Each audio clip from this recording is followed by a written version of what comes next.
Assalamualaikum warahmatullahi wabarakatuh. Selamat pagi semuanya. Semangat ya, tetap sehat selalu. Ya, bertemu lagi di pelajaran spreadsheet. Kali ini adalah pertemuan yang kedua. Dan mudah-mudahan kalian semakin paham ya di pelajaran Ibu meskipun kita lewat jarak jauh. Oke, pertemuan kedua kita kali ini akan mempelajari tentang pengertian, jenis, dan fungsi program paket pengolah angka dan juga jenis dan fungsi dari sumber data. Tujuan pembelajarannya, maka nanti kalian akan dapat menjelaskan apa itu pengertiannya, jenisnya, dan fungsinya dari program pengolah angka tersebut, dan juga akan dapat menjelaskan jenis dan fungsi dari sumber data. Iya, berikut ini akan Ibu jelaskan tentang pengertian, jenis, dan fungsinya dari program pengolah angka itu sendiri. Adapun pengertiannya adalah perangkat aplikasi pengolah angka adalah program yang difungsikan untuk mengolah data yang berupa angka, gitu ya. Kemampuan aplikasi ini antara lain pembuatan tabel data, pengolahan data dengan melibatkan rumus, grafik, database, dan lain-lain. Ya, jadi untuk mengolah data yang berupa angka, namanya nanti kan Microsoft Excel ya, rata-rata berupa angka. Oke. Kemudian jenisnya apa saja? Untuk jenis-jenis program pengolah angka ini, Ibu sudah memilih dan memilah yang biasanya bisa kalian gunakan ya. Yang sering kita dengar maksud Ibu. Jadi yang pertama adalah Casprint. Nah, ini dia bersifat open source dan multi-platform. Apa itu? Open source itu adalah bisa di-download atau diambil dari internet secara terbuka, jadi tidak berbayar, bebas ya. Kemudian multi-platform ini juga sudah dapat digunakan di berbagai aplikasi.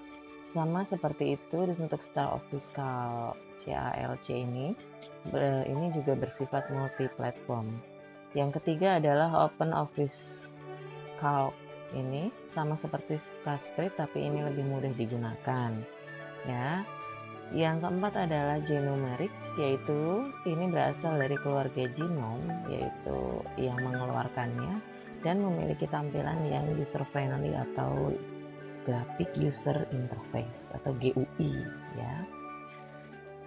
Kemudian yang berikutnya berkembang lagi ada Lotus 123, ini dikeluarkan oleh IBM, perusahaan komputer juga. Ya, tapi zaman dulu Lotus 123 ini Excel-nya masih berupa berwarna hitam dan putih. Sekarang sudah tidak ada lagi ya. Dan sekarang yang biasa kita gunakan adalah Microsoft Excel.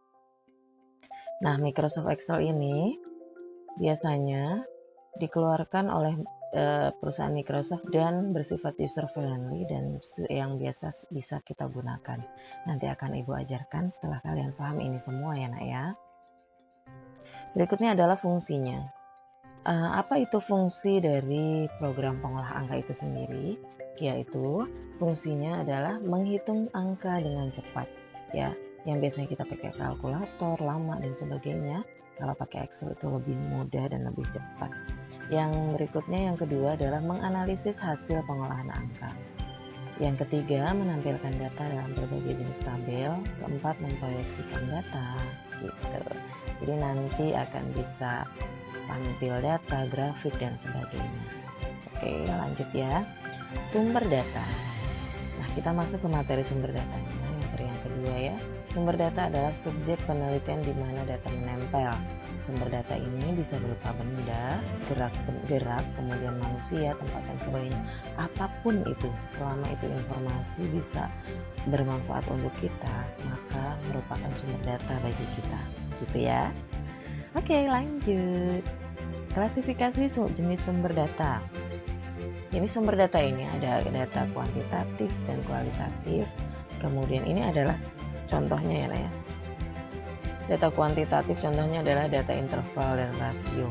Interval itu misalnya antara usia 5 sampai 10, kemudian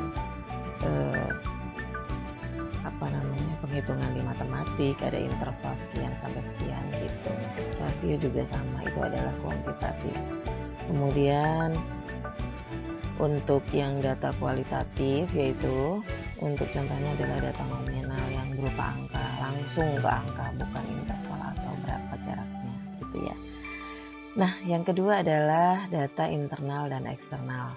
Contohnya internal yaitu contohnya neraca, laporan laba rugi. Namanya internal itu adalah untuk perusahaan atau kantor kita sendiri. Ya, laporan laba rugi ini adalah untuk laporan keuntungan, kemudian pendapatan, kerugian dari satu perusahaan. Jadi untuk digunakan untuk internal. Kemudian data eksternal itu adalah yang dari pihak luar, ya, yang berasal dari luar, bukan dari perusahaan kita. Contohnya adalah data jumlah kendaraan, kemudian data jumlah penduduk dari suatu desa, itu kan yang mengeluarkan dari pihak pemerintah ya, dan bukan dari kita sendiri atau dari perusahaan kita, tapi bermanfaat untuk kita. Berikutnya adalah data primer dan sekunder. Data primer di sini adalah data yang dikumpulkan, diolah, serta diterbitkan oleh organisasi yang menggunakannya.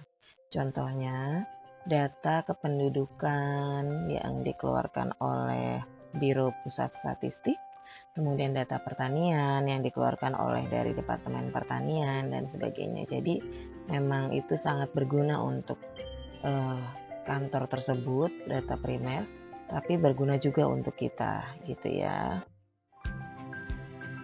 Kemudian berikutnya adalah data sekunder. Data sekunder di sini adalah data yang tidak dibuat oleh penggunanya. Nah, tidak dibuat oleh penggunanya, tapi digunakan oleh kita. Contohnya adalah misalnya data itu primer oleh satu PT A gitu ya, dia primer sangat berguna. Misalnya data jumlah kendaraan itu sendiri sangat berguna oleh PT X ya, tapi merupakan data sekunder bagi PT X karena yang menggunakan dari sumber data lain itu adalah kita. Jadi orang bisa mendapatkan data sekunder dari perusahaan tersebut gitu. Lanjut ya. Fungsi sumber data itu sendiri yaitu mengetahui tingkat kepuasan konsumen produk yang ditawarkan.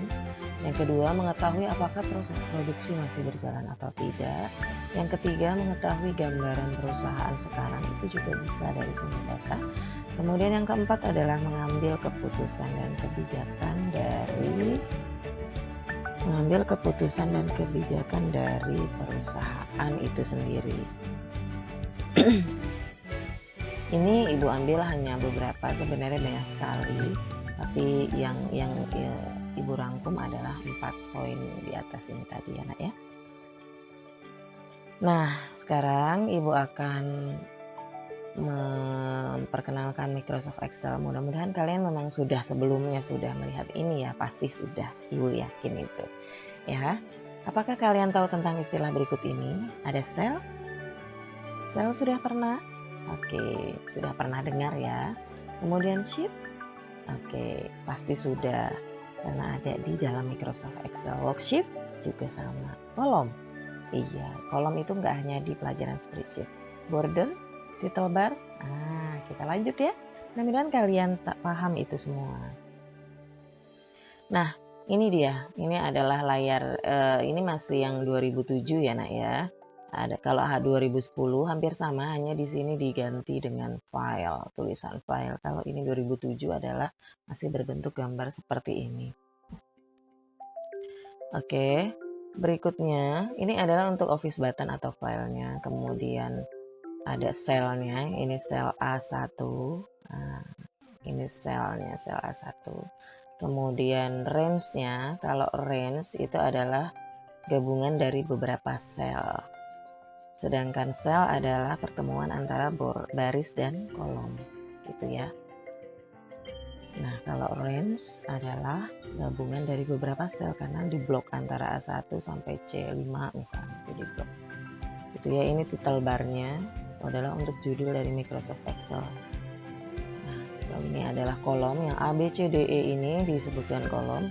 1, 2, 3, 4, 5 ke bawah ini disebut dengan baris. Ya, berikutnya adalah tipe karakter data. Tipe karakter data ini Ibu bagi menjadi 3 macam, yaitu data alfanumerik atau data teks. Yang pasti di sini datanya tentang teks baik huruf A sampai Z dari besar maupun kecil, kemudian angka, simbol-simbol, nah itu termasuk di dalam data teks. Berikutnya yang kedua adalah data numerik atau angka. Ini termasuk adalah data angka yang bila diketik benar angkanya maka dia ada di sebelah kanan. Kalau data teks dia ada di sebelah kiri, ya. Kemudian data formula atau rumus yang selalu diawali dengan tanda sama dengan, baru dia masuk rumus. Bila tidak, maka tidak termasuk rumus, gitu ya. Dan rumus ini bisa bermacam-macam untuk perkalian, pengurangan, penjumlahan, matematik, logika, dan sebagainya. Oke, lanjut. Pengaturan data dalam Microsoft Excel yaitu untuk memperbaiki data, menyalin data. Memperbaiki itu misalnya mau merubah apa, mengupdate data yang salah. Menyalin yaitu menggandakan atau mengcopy. Kemudian memformat data, ya data dari yang ada di Microsoft Excel, yaitu contohnya mau format selnya mau digabung, kemudian mau hurufnya mau dirubah dan sebagainya, itu namanya format, ya. Yang berikutnya adalah mengganti, menambah, dan menghapus worksheet. Nah, mengganti ini adalah rename atau mengganti nama, kemudian menambah misalnya nambah sheet, nambah sel, kemudian menghapusnya. Nah, menghapus ini adalah dengan menggunakan delete, gitu ya. Oke, petunjuk sel atau cell pointer di sini mungkin mudah-mudahan kalian juga sudah mendapatkan modul atau LKS-nya ya, Nak ya. Nanti akan Ibu bagikan juga PowerPoint aslinya ya. Untuk tombol-tombolnya ini, misalnya tanda panah dalam Microsoft Excel ini fungsinya adalah untuk pindah satu sel ke kiri, ke kanan, atas, atau bawah. Enter ini adalah pindah satu sel ke bawah, home, kemudian control home untuk pindah ke sel A1 yang lembar kerjanya aktif. Kemudian ada page up, page down, ALT, dan sebagainya. Ya, ini kalian bisa nanti ada di modul kalian biasanya, ya. Mudah-mudahan kalian bisa membaca ini semua, dan ini biasa kita gunakan nantinya. Misalnya, kok tiba-tiba saya ada di sel yang jauh ya, sel yang pertama mana, tinggal tekan kolom home atau control plus home untuk sel A1-nya, gitu ya. Oke, mudah-mudahan kalian paham semuanya. Dan untuk latihan soal kali ini, yang pertama, kalian akan menjelaskan pengertian program paket pengolah angka. Kedua, sebutkan fungsinya. Yang ketiga, sebutkan fungsi sumber data. Keempat, jelaskan apa itu sel, kemudian range. Yang kelima adalah jelaskan fungsi dari cell pointer yang tadi. A, yaitu control plus home. Yang B, page down atau PGDN. Nah, fungsinya apa dua ini? Itu saja. 5 soal, mudah-mudahan kalian bisa menjawabnya dengan baik. Sampai bertemu di pertemuan berikutnya ya, Nak ya. Assalamualaikum warahmatullahi wabarakatuh.